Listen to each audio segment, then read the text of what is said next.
I would say as an advisor in today's market, there are a number of different challenges that we have to overcome. And I can say for myself, being 10 years into the business now, that today business is probably harder than it's ever been.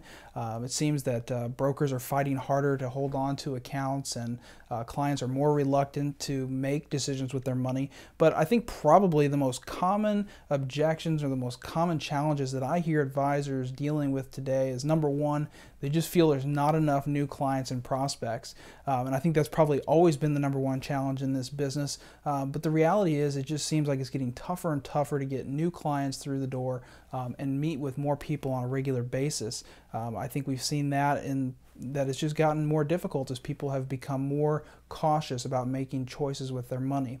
But second to that, I would say advisors tell me they're spending way too much money on marketing. I know myself, when I did direct mail seminars for 6 years, I was spending upwards of $60,000 a year just on direct mail. So I certainly can relate to that, but I think getting our costs down is certainly a priority among all of the advisors that I work with. And I would say right behind that would be low seminar attendance. I know that's a challenge for many advisors that I coach, as it was for me when I was still doing seminars about 3 years ago. It seems that the direct mail seminar companies want us to believe that we just need to keep sending more invitations, but the reality is, I know for myself, when I began doing direct mail seminars, I could fill a seminar, 5,000 piece invitation, I could fill 2 nights.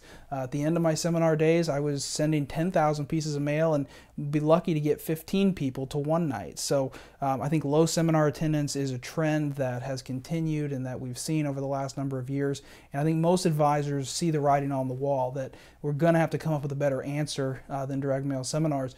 But the last challenge that I probably hear most common that I would say is one of the hardest it seems to overcome is that today's prospects are just very leery, very hard to gain their trust, and I think rightly so if you consider everything they've been through in the last 5-10 years.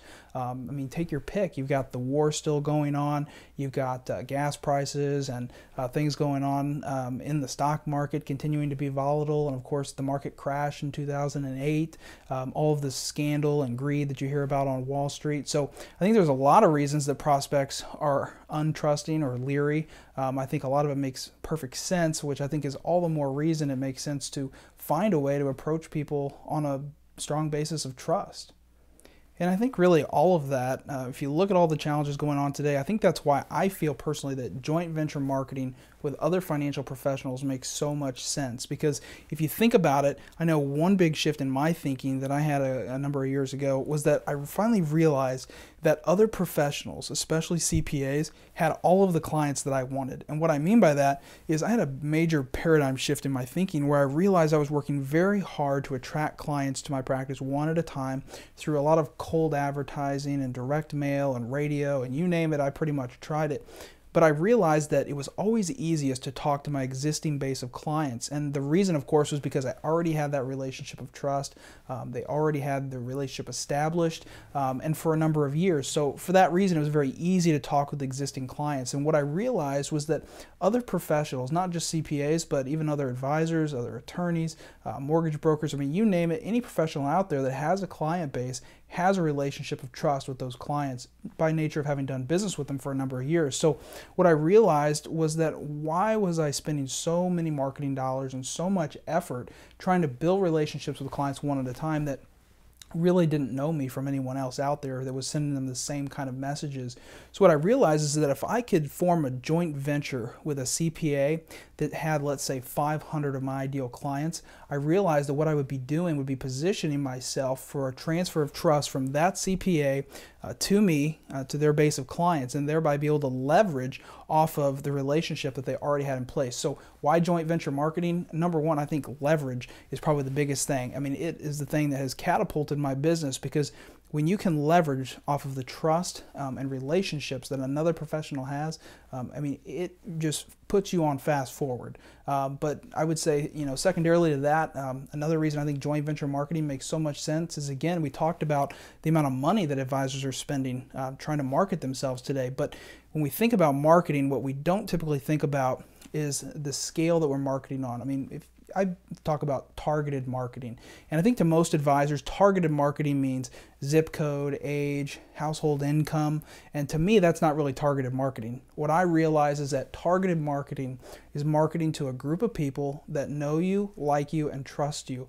And what happens there is when you're marketing to a niche group, let's say a CPA's base of clients in this example, what happens is you begin marketing yourself in such a targeted way that you don't have to spend the dollars that you did before to market yourself on such a large scale, because you're able to penetrate deeper with a specific niche group of clients or prospects, in this case the CPA's clients.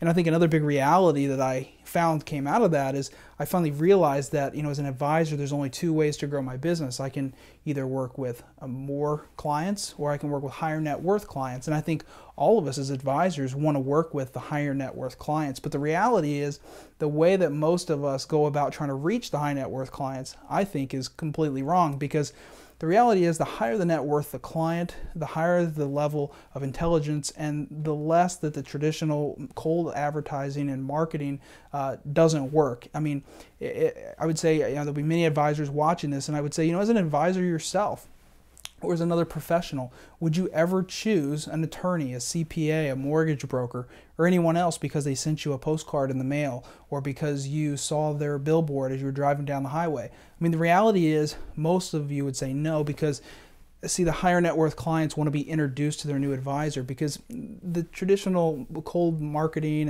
and sales and advertising just doesn't work with the higher net worth clients. They don't want to meet their new advisor through a cold call or through a direct mail postcard. So the reality is I realized that by working with the CPAs, I was able to effectively form a relationship with them and have them introduce me to their new clients, and again, transfer that trust. And then finally, what I've found is that other professionals, specifically CPAs, are happy to refer once you properly set up the relationship.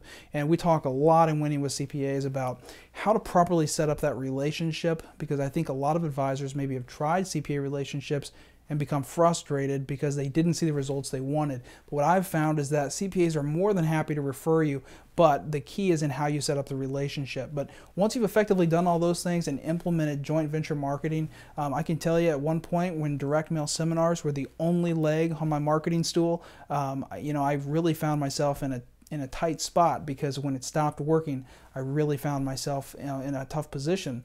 But now, having transitioned my business to a 100% CPA referral-based practice, I can't tell you how much better it feels. It's light years ahead of where I was when I was doing direct mail seminars. So, I mean, that's why I think in a nutshell, joint venture marketing makes so much sense and is the way to grow your business in 2011 and beyond.